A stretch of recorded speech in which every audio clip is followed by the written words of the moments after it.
How to make a reservation at a restaurant.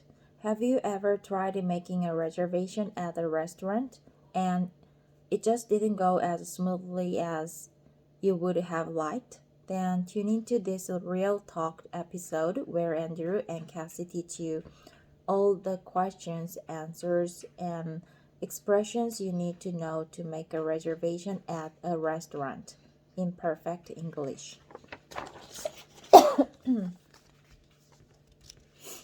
Hello friends, welcome back to Culips. You're listening to Real Talk. Real Talk is the series where we teach you the English expressions that you need to know for real world situations. And today we're going to teach you how to make dinner reservations at a restaurant.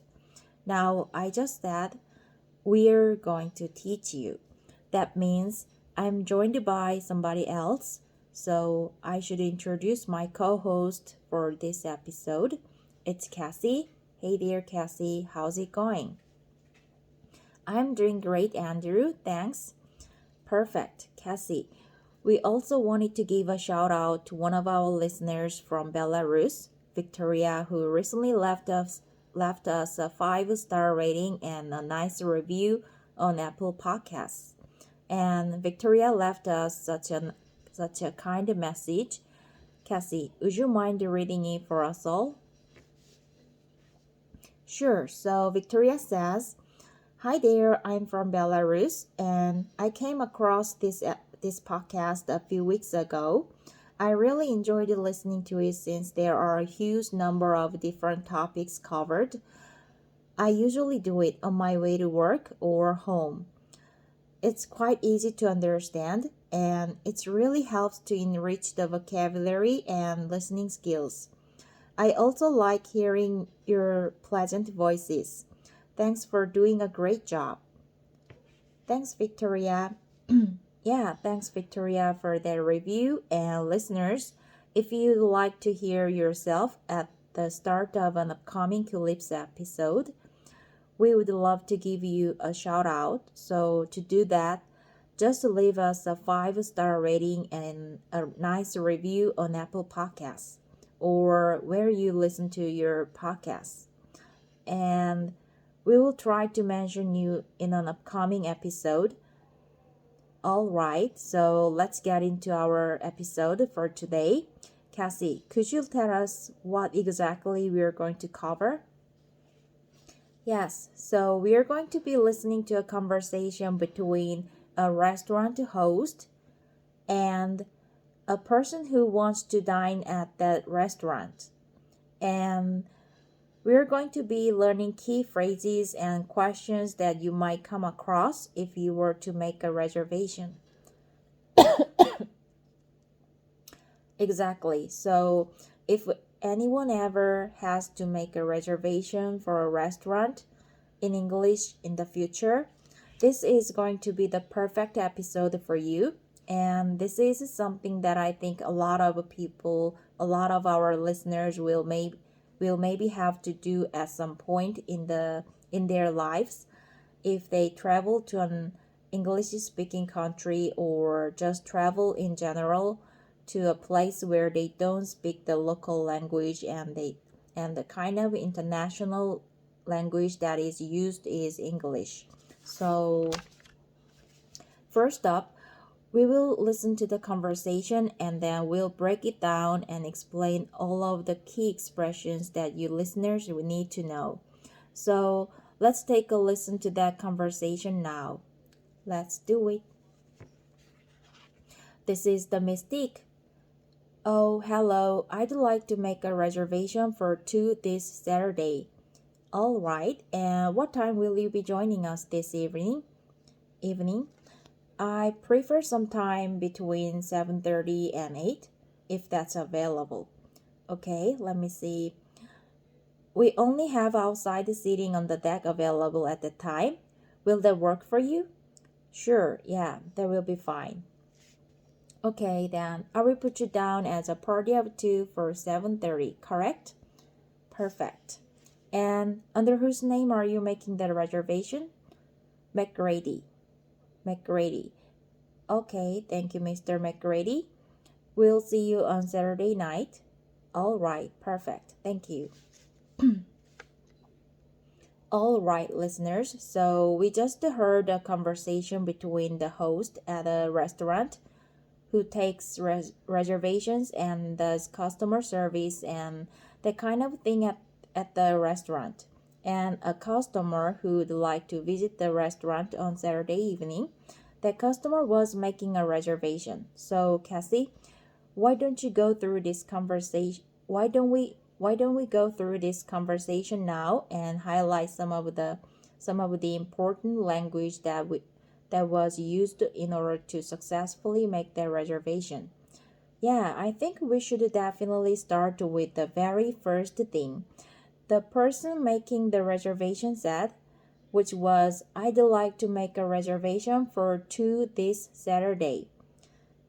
I'd like to make a reservation for 2 this Saturday. Exactly. So there's 2 things in this sentence that you may need to change depending on your situation, right?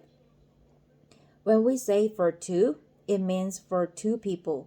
But if you had maybe a larger family or a larger get together and you had more people, then you would need to change that number, of course, right? I'd like to make a reservation for 4. I'd like to make a reservation for 6, like that. Exactly. And then the second part you might want to change is the day. So in this example, it was a reservation for 2 this Saturday, but maybe you would have it on a Sunday or a Friday or a Wednesday. And it might even be next week. So you might not say this Saturday, meaning the week that you are on currently, but it could be for the following week, for the next week. So I'd like to make a reservation for 3 next Wednesday, something like that. Exactly.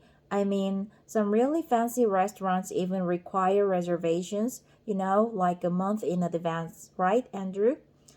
Oh, yeah, absolutely. So you might have to say your ideal time, but if that time is booked and busy, then you might say, oh, sorry, we're busy at that time.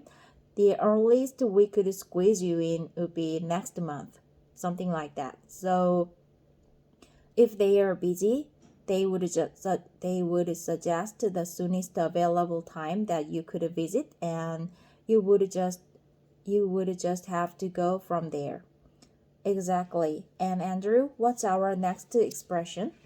Well, the customer says when he would like to make the reservation and how many people will be in that party. We call this a party. The people who will be visiting the restaurant are a party. So he says it's a party of 2. They want to visit on Saturday, and then the host asks, what time? What time in the evening will you be joining us? So what time will you be joining us that evening? And this is just a question that everyone should expect to be asked, because it is important for the restaurant to know what time you will visit so that they can get prepared for you. So you would just choose a ballpark time that you'd like. In this case, it was between 7:30 and 8. You could say you wanted earlier time like 5 o'clock or later 9 o'clock. It all depends on what you need. And Cassie, you just used an interesting expression there, a ballpark. So a ballpark or ballpark figure is just an estimation, right? It's not like, oh, I will be at the restaurant exactly at 7:35 p.m. It's more like a gap of time, like between 7:30 and 8. And that is usually how we will make a reservation.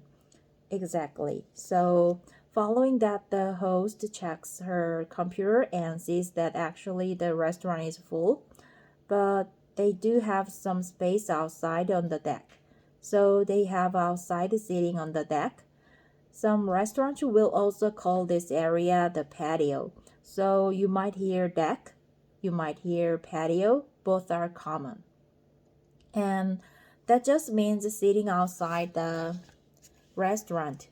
These days, because of COVID in North America, many restaurants have actually switched the layout of the restaurants to more of an outdoor dining area. So I think it's probably pretty common these days that many people are eating on the decks and patios. So yeah, this is something that is kind of a new trend but very popular these days. Yeah, that's right. I think especially in the summertime, this is popular anywhere, COVID or no COVID. Yeah, I love it. Personally, I like eating outside. Patios are awesome in my opinion. And then the customer confirms, yes, yeah, that's okay. I'd like to sit on the patio, no problem. So the host responds by saying, I will put you down as a party of two for 7:30, correct? I will put you down as a party of two for 7:30, correct? And this is just a way to confirm that she has the information correct. Cassie, we will talk about this party of two, right? Could you just remind us one more time what this means, party of two? Yeah, so your party isn't, like a fiesta, dancing, and food kind of party. This kind of party is how many members are eating together in your group. So a party of two would be two people dining together. All right, and then the last question, the last important piece of information that the host needs is the customer's name. So she asks, under whose name are you making the reservation? And the customer responds, McGrady. And the host knows that this is the last name. So, Cassie, usually when you get asked this question, would you respond with your first name or your last name, or both? How would you answer this question? This is really funny. I've never made many reservations, but the few times I have, it would always be my last name. Always your last name. Yeah, I might give my first name or my last name in this situation. But I don't think we would give just our first names, right? Somebody said, under whose name are you making this reservation? Oh, Cassie or Andrew.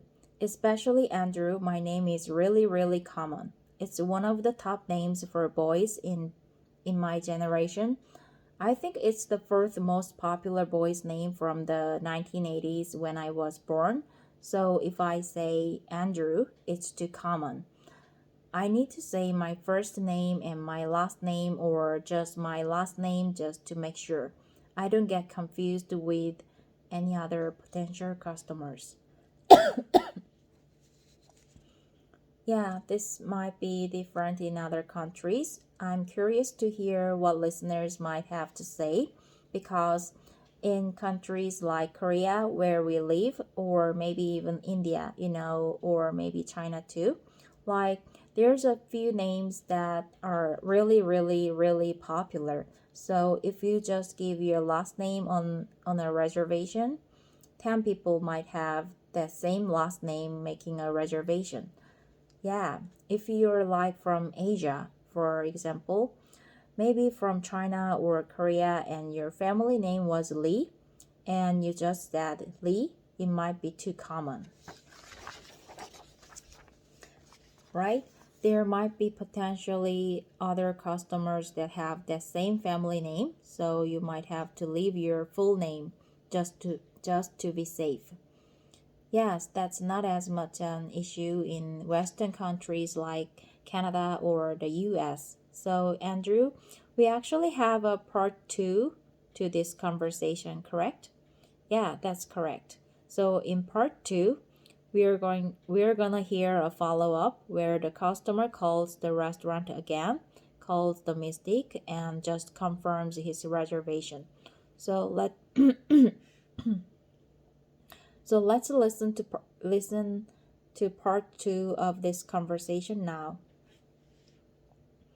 This is the mistake. Hello, I'm just calling to confirm my reservation for tomorrow night. What's the name under the reservation? McGrady. Yes, we have you here as a party of 2, 7:30 on the patio. That's correct? Yeah, that's right. And I know it's last minute, but would it be possible to push our reservation up just a bit to like 6:30? I think we can squeeze you in then, but it will have to be a high top near the bar. Is that all right with you? Yeah, sure, that's fine. Thanks again for fitting us in earlier. No problem, sir. We look forward to seeing you tomorrow night. Okay, like we said, this is a follow-up conversation. It's sometimes customary for people to call back the night before just to make sure their reservation is on the books. You don't want to show up and then find out your reservation was magically erased or something. So the person calls back and he makes his first expression, which is, I'm calling to confirm my reservation for tomorrow night. I'm calling to confirm my reservation for tomorrow night. Exactly. So if we think about it a bit, this customer actually doesn't want to confirm his reservation. He wants to change his reservation, but he's kind of breaking the ice and just making sure first that the reservation was made and that there were no errors, and that was actually written in the reservation book, as you mentioned, Cassie. So he confirms first by saying, Hello, I'm calling to confirm my reservation for tomorrow night. And then the host and the customer confirm the reservation. Everything's okay. And then he asks the question that he originally called for, right? He says, would it be possible to push our reservation up to 6:30? Okay. Would it be possible to blah blah blah? It's just a really polite way to ask a question. So would it be possible to push our reservation up to 6:30? Push up is the phrasal verb, and this is a phrasal verb that can be separated. You can put the object of the sentence in between push and up. So push what? Push our reservation up to 6:30, meaning to move it an hour earlier in the day. Yes, the opposite of push back. Right, push back would be if you wanted to show up maybe at 8:30 or 9, right? Then you could say, could we push our reservation back? But if you want to change it to earlier, then you could say, could we push our reservation up? Exactly. And there's a lot of requests that you can make that aren't in this example conversation, such as, would it be possible to get a window seat? Or would it be possible to get a booth? Would it be possible to have a birthday song sung for my grandmother? It's her birthday tomorrow, something like that.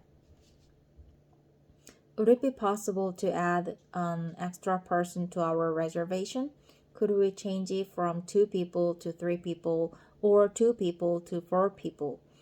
Something like that. So yeah, you're right. You can use this kind of question pattern to ask about many different kinds of changes.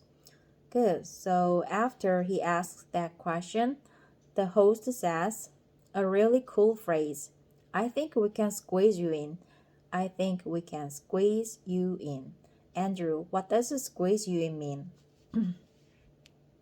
Yeah, so if you squeeze somebody in, it means that you make a space available for them, even though you are very busy, right? So the restaurant, we can imagine at this time is very busy. There aren't too many extra tables available, but the host will make a special accommodation, and they will be able to welcome them for dinner at the time. So squeeze in just means fit into a very busy schedule or a very busy situation. And in this case, they had to switch to where they were sitting to, right, Andrew? Instead of being on the patio, they are switching to a high top near the bar, which are usually just like small tables that are high off the ground, where only about 2 people can sit at usually. Yeah, so it's more like bar seating instead of regular dining seating, so maybe not as comfortable, but I guess the restaurant is too busy at the time, so that's the only table available. So the customer agrees, yeah, no problem, that will do. That's fine. And then he says, thanks for fitting us in. And just that just means thanks for making a special accommodation for us, even though the restaurant is very busy. Thanks for making room for us in this busy situation. That is fitting us in this context. Okay, so we are almost at the end of today's episode, but before we go, let's summarize what we've covered. Alright, so today we learned about how to make dinner reservations over the phone at a restaurant using English. We learned how to make a reservation and common questions that may come up when making a reservation over the phone, such as, I'd like to make a reservation for blank people tonight. Yeah, I'd like to make a reservation for 2 tonight. Or we also learned, okay, what time will you be joining us that evening? We also learned expressions such as party, the number of people who are dining together, and seating such as outdoor seating, patio seating, or high top seating. And we learned useful expressions for confirming an existing reservation, such as I'm calling to confirm my reservation for tomorrow night. And finally, we learned ways to modify an already existing reservation. For example, would it be possible to push up my reservation to so-and-so time to 6:30? That's all for now. Talk to you next time.